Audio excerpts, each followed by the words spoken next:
Hi, everybody. Welcome again to another episode of the ShopNotes podcast. It's episode number 132 today. It's Phil and Logan here on another very fall day in Iowa, and perfect time to talk about woodworking. Special thanks to Shaper Tools. They're the makers of the Shaper Origin. It's a handheld CNC router that brings digital precision to the craft of woodworking. You can tackle joinery, hardware installation, cabinetry, and more with speed and precision. You can try it risk-free in your shop for 30 days. Visit shapertools.com to learn more. One of the things that I've been thinking about, we talked last time about fall weather being ideal to be in a shop, especially if you have a unconditioned garage space like I do. So usually what happens when I start getting more shop time in the fall is I have to spend a certain amount of cleanup time from all the stuff that just gets kind of unceremoniously dumped in the shop. So I wanted to talk a little bit about shop cleanup, especially as it relates to one of my favorite tools.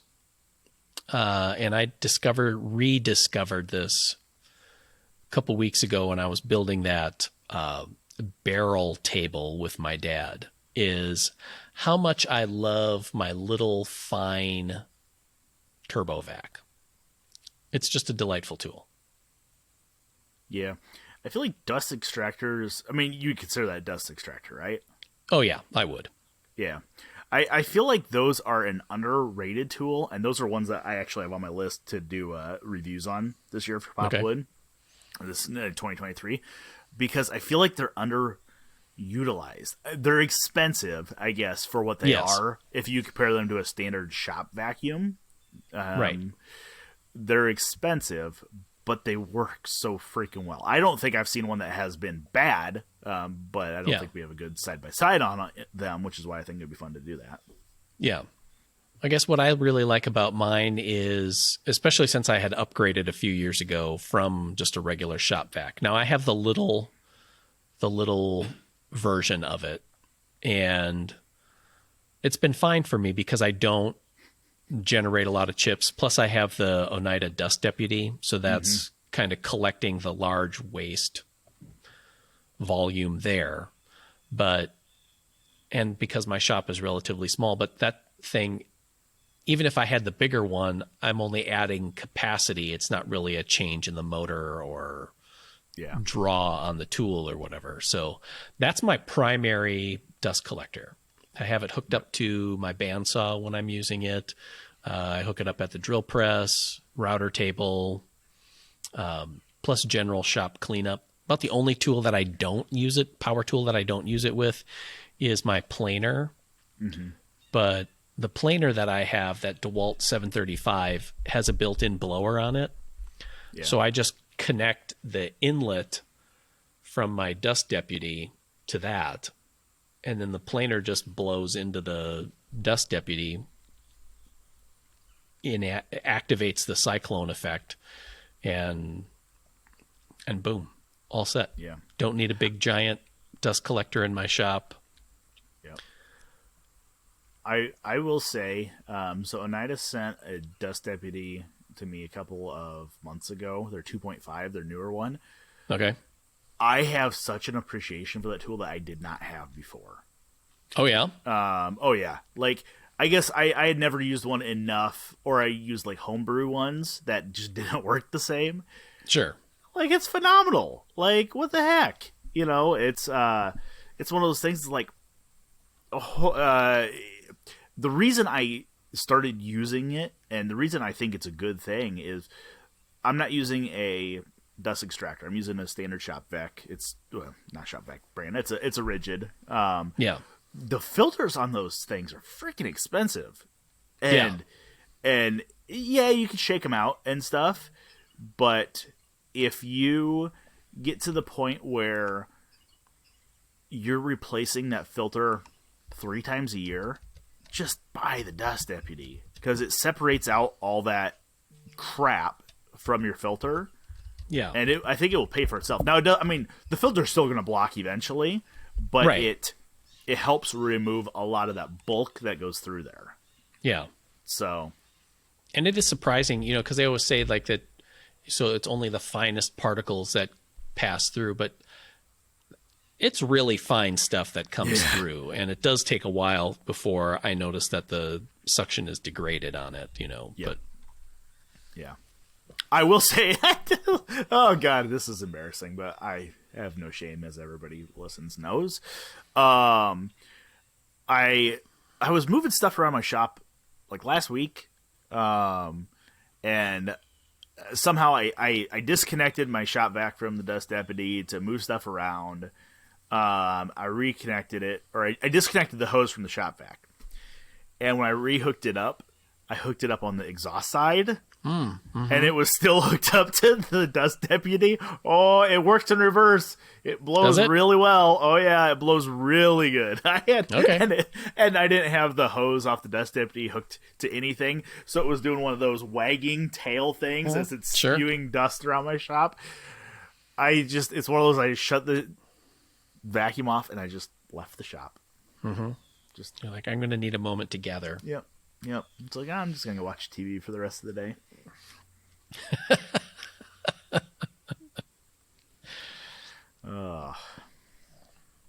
Super funny. Yeah. But so the fine dust extractor you have, is it I mean, I'm guessing it's a tool actuated one, right? Yes, and I guess that's another, you know, because we have a Bosch one that we use on the video set here, and we use that at our router table and a couple of other tools.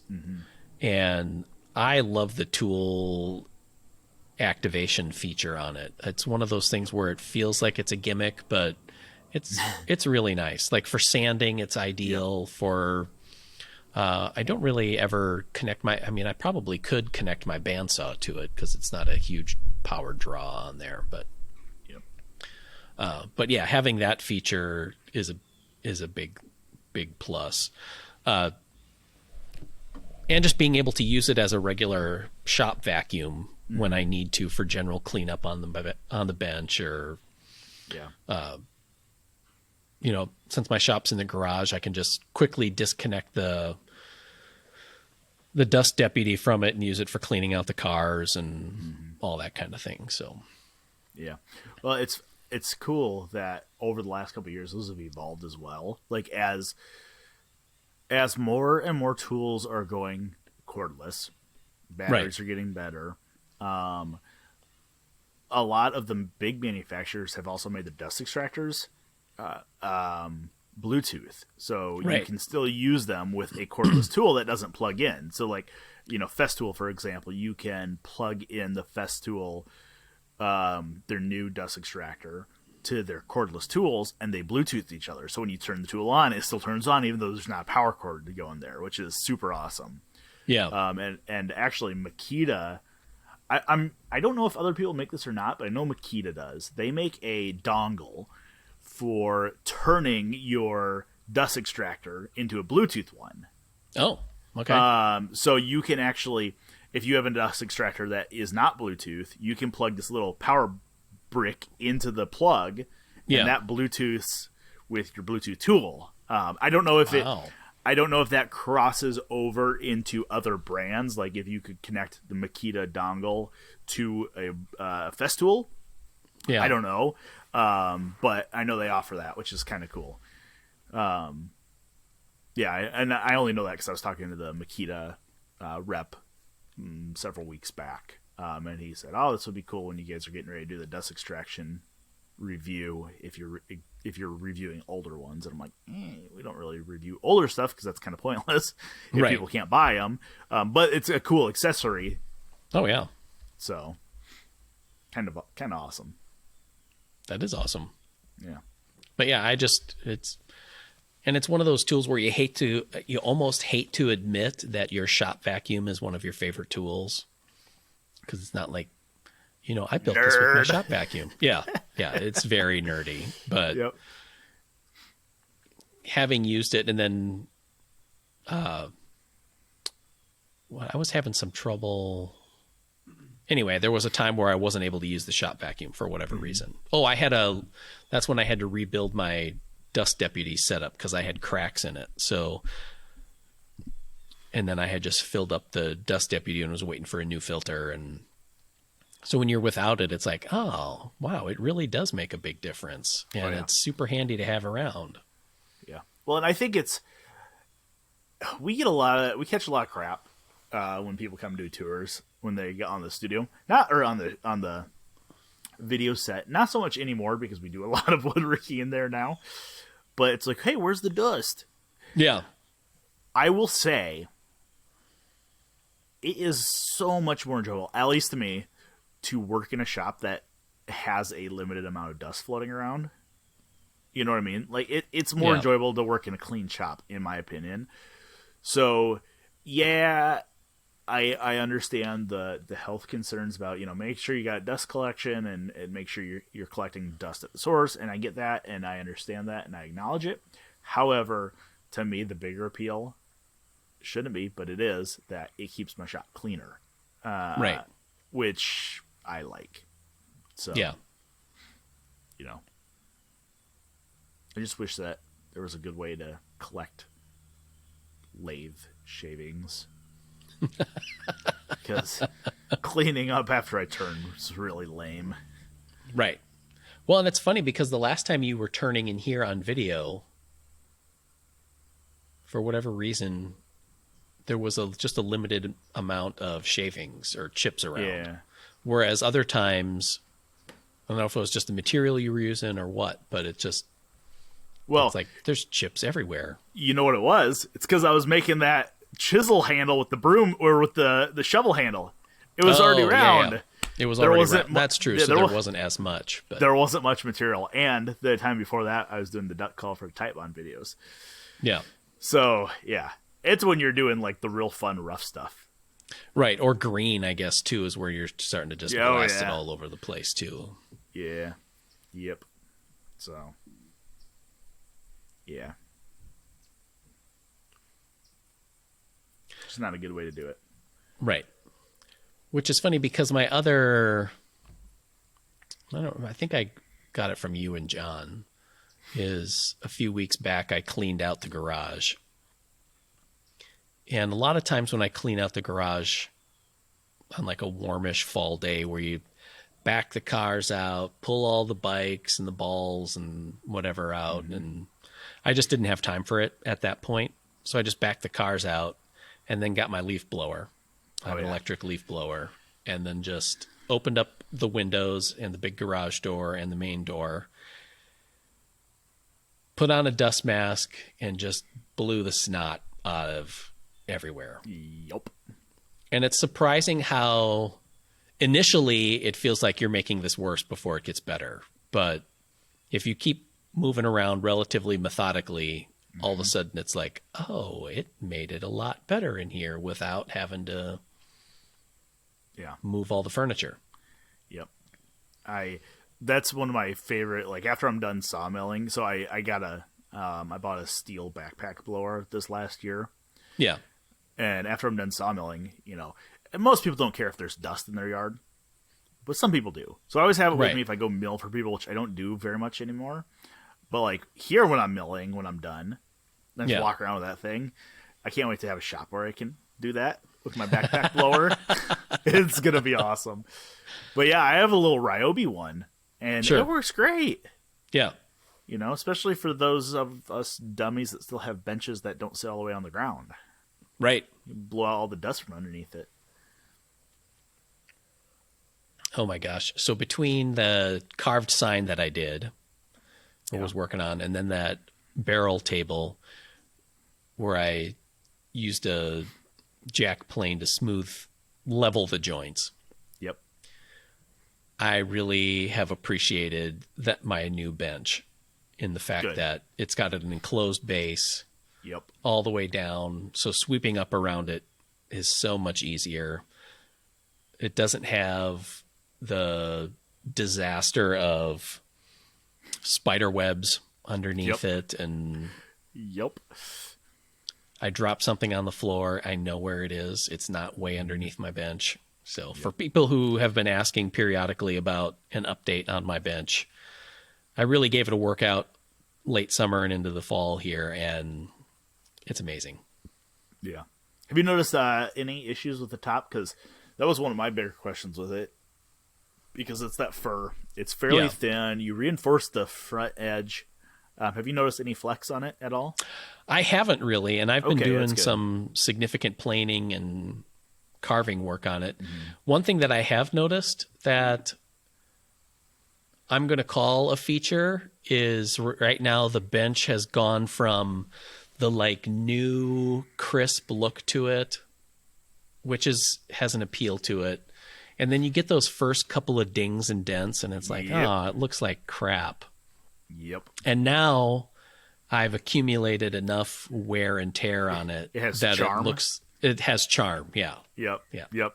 That's awesome. But like, especially with some of the things that I was working on, having a softish bench top is a plus because the bench top will ding from chips being underneath the, in between the workpiece and the bench top rather than the workpiece itself. So that's kind of cool. Well, and that's always a point that people argue is like, should it be softer or should it be harder than your material? It's like, depends on what mentality you want to take on it, Yeah. Yeah. That's still something that I had it on my list this year to build for the magazine. It's going to be on my list next year for the magazine is a new workbench for myself because, you built your horrors and it makes me really want to build another one because I don't like some of the I don't like some of the functions of mine. I built my bench 8 years ago. It just popped up on my Facebook feed. I was working on it 8 years ago.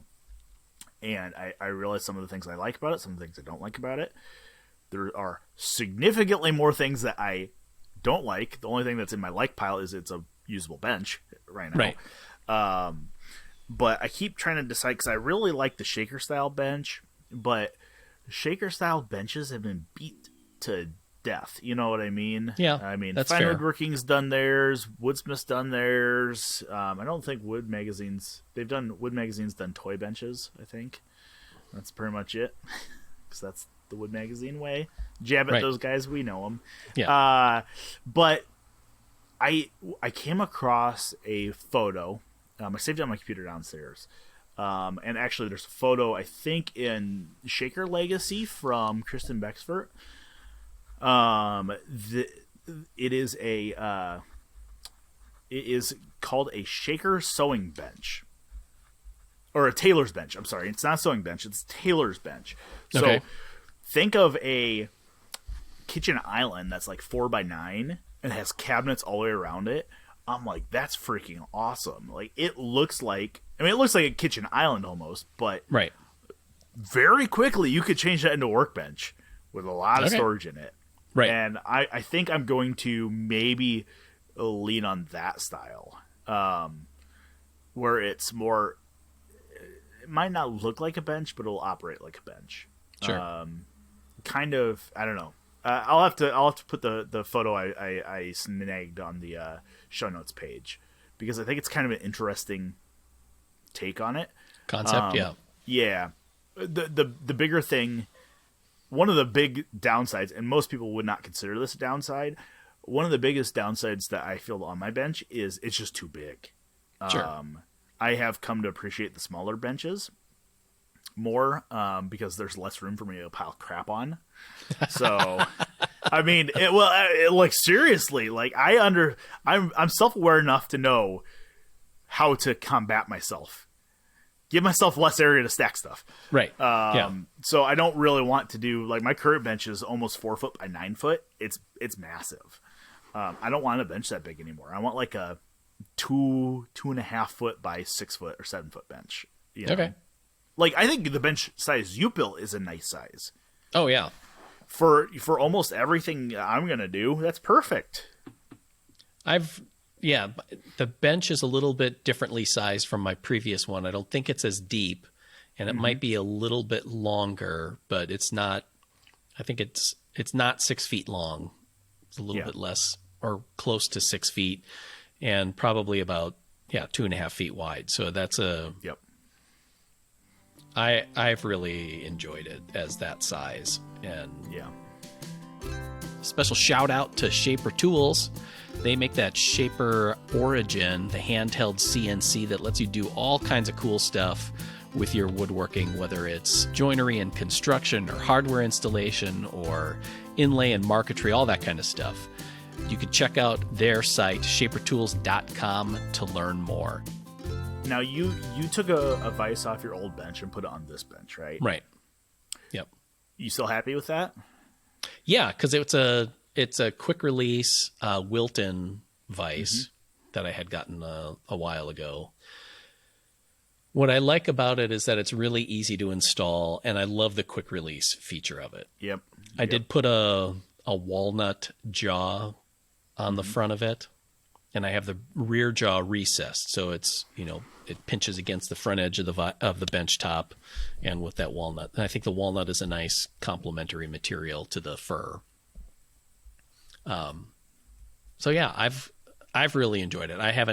I originally used that vise when I made my first bench, because I think it was something that Chris Schwarz had said in one of his Workbench articles, was using like a face vise as an end vise. Yeah. And it seemed like a great idea, so I had built like my own homebrew twin screw face vise because I thought that would be super cool. My version did not meet those needs.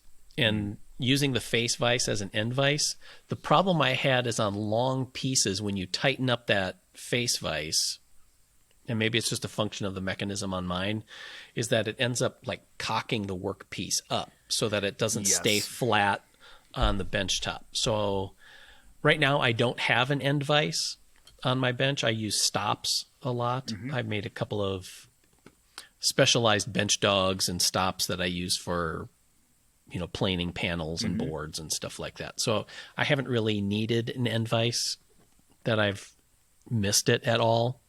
And I use that just as the face vise, and it works great. Cool. Yeah, see, that is one of my bigger... I'm trying not to limit myself, I guess, because I really like the functionality of a leg vise. I have one on my bench right now. I have a crisscross from Benchcrafted. Oh, yeah. Actually, I have the crisscross section. I don't have the screw or the handle. Okay. Long story for a different podcast. But I have the crisscross. And I keep telling myself, whatever bench I decide on, I need to have the ability to add a leg vise. But I feel like I'm kind of limiting myself with that mentality, where maybe a face vise is just fine. I really like the Emerson style vise, the pattern maker vise. Oh yeah. And I feel like that could function well for what I do. But the end vise, tail vise, shoulder vise type thing, I like, theoretically, I've always really liked the shoulder vise because you can use it to pinch parts and hold them on or work on the ends of them. Yeah. You know what I mean? And I like that idea. But it's something that I think I read from Jamil Abraham. Okay. That they all I think it was it's Jamil Abraham, right? It was Benchcrafted. Yep. Benchcrafted does not offer hardware for a shoulder vise. Right. They offer the wagon style vise. And something that they said in their article on why they don't offer it is because those always loosen up. And they do the same thing. As you go to tighten them, it racks the workpiece up a little bit. Yeah. And then I started looking at the ones we have around, and every one of them does that. Yeah, they kind of sag over time. Yeah. Yep. And I'm like, dang it, that makes sense. So, from an end, like a face work vise, which is basically what those shoulders wagon vices end up being for working on faces of material. I do really like the H&T Gordon one that Dylan has on. On the new ShopNotes bench? Yeah. Yeah. That's a pretty sweet deal. I feel like I want to be able to tighten it down more than just with the little knob. Right. But there's no reason that I would need to. Yeah. So maybe it's just changing my perception that like, hey, you don't need to crank that material down that hard. So I do like that idea. My current bench has a wagon style vise on it with the sliding block and stuff, but I did it with a I don't remember what the hardware I used for it may have been like a leg vise hardware, where as you turn it, the handle comes out and goes in at the end of the bench, and it's about the best hip checker in my shop. You know, it's like you walk around the corner of the bench and snag yourself on it. Yeah. So, yeah, these are all like considerations and kind of why I'm putting off a design for a bench, because it's like, I know what I want, and I know what I want is going to change, but I don't know what I'm going to want. So it's like, dang it. I think you just kind of have to, right. Yeah. There's two ways to look at it. One is that it's going to change, and so then either change your bench or build a new one down the road. And it's fine. It's okay. You don't. Oh yeah. Oh, completely. You don't have to make your forever bench right now. And well, you never have to even have a forever bench. If you don't want it. Yeah. And then two, like, you just know that, you know, you're a different woodworker than you were 5 years ago, 10 years ago. Oh yeah. And at this point, you've started to figure out, these are the features that I really want. Yep. So that even if you end up making 3 more benches down the line, there's probably going to be some similar characteristics that are going to carry the way all the way through. And exactly. Yeah. Yep. It's just a realization that I need to come to terms with. Yep. So, and I mean, there's, you know, I think it's funny because, you know, working with the magazines and stuff, we're always up against deadlines. So there's points where it's like, okay, I just have to suck it up and get it done to hit a deadline, where if I'm on my own terms, I may take a little bit more time, and, you know, I don't want to say, you know, magazine stuff becomes good enough, but there's a point where it's like, it's good enough for most people. You know, it may not be how I want it to be. Right. For what I want, you know, I guess at the end of the day, when the project's done, it's like, okay, there's things I would have changed about it. Right. Would I have changed some of those if I had more time? Maybe, but maybe not. Right. So. Well, and it's one of those things like when we do editing for the article and we do copy edits and read through each other's articles, it's like we can change it, but does that necessarily make it better? Oh, yeah, completely. That becomes very subjective on it. And I think sometimes having a deadline, you know, like I was doing that bench for video, and that was kind of the impetus that actually got it done. Because otherwise I would have putzed around on it in the same way like my little mortising table that I've been trying to make for the last 2 years. I forgot about that. Yeah. Yep. I just won't do it because it's like, well, I should probably do this because that would make it blah, blah, blah. And then I got to, no. Yeah. No, I mean, that's exactly right, though. It's a double-edged sword because it gives you the motivation to get it done. Right. But then because you have to get it done, you might make a few compromises on design or functionality or, you know, construction or whatever it is, just to get it done. And that's fine. You know, you just got to say, okay, that's fine. Right. Right. You know, and there's a certain sense that, it's like you had said another time, you know, you can chase perfection till the cows come home or whatever. And I think you have to realize that even though the workbench or the tool or whatever is an inanimate object, there is a conversation between you and that tool or workbench that, you know, my workbench has this so-called deficiency to it, but then you adapt to it and you make it work. You know, it's like everybody wishes that they could have a bigger shop. However, they make it work in the shops that they're in. Deep thoughts with Phil and Logan. Right. Yeah. We're veering towards the philosophical here. start calling us mortise and tenon. Did I say that out loud? Oh, Oops. I would actually kind of like to have those guys on just to talk. Yeah. Or maybe I would just like to chat with them. Off the record. Yeah, not necessarily off the record because I don't want it whatever, but it's just more like, hey, we have different ways of looking at it here, and it would just be fun to share the ideas without necessarily trying to convert the other person. Yeah. Well, it's, I think it's funny because, this last year I've been traveling doing projects with people in their shops for Popwood. And you have this, a lot of these people I've kind of known them for years, but never personally, like never been in their shops working with them. So, you follow them on social media or you chat with them, many of them have emailed with for years. But getting into their shops, I go into it with this preconceived notion of how this person is, how they work, what they're going to be like. And then they're not, good, bad, indifferent. Right. It's like, okay, I see how they work now. I understand how they work. And it's not bad. It's just different than what I have in my head.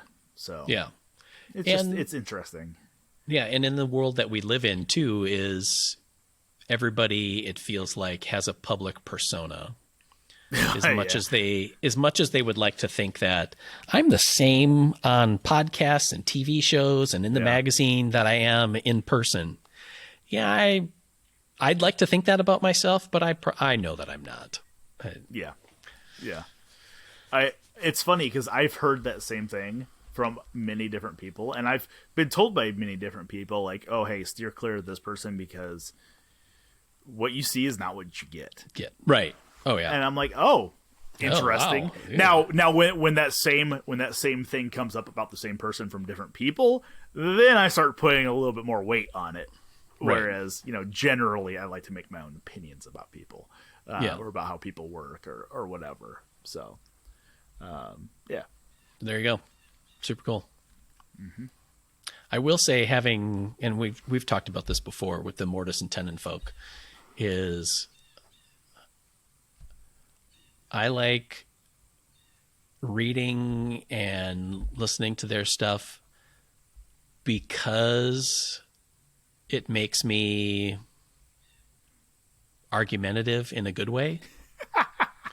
Yeah. Like, does that make sense? It does. Yeah. So it makes you, Go ahead. It makes you self-reflect on your stance and your opinions on stuff. Sure. And how you would defend it.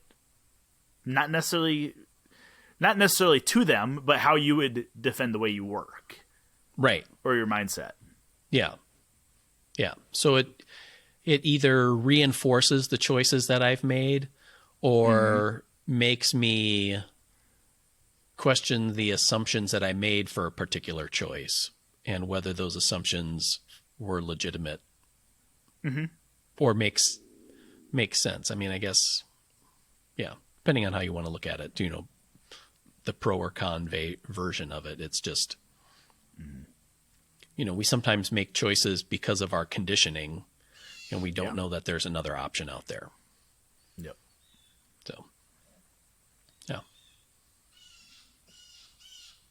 Blue Jays.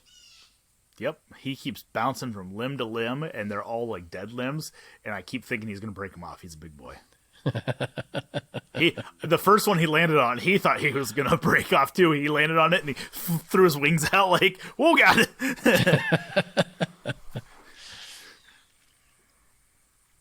All right. So a question that I have, and I think I don't remember what we've talked about it on before, is you have your new shop, construction starting very soon.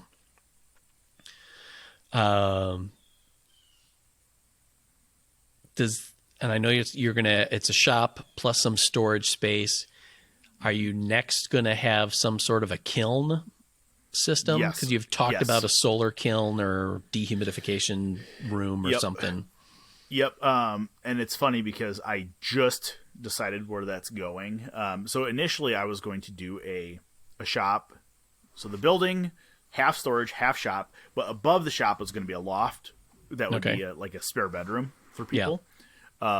unless you're Polk County, then it was not going to be. However, I decided there wasn't going to be enough headroom to do that.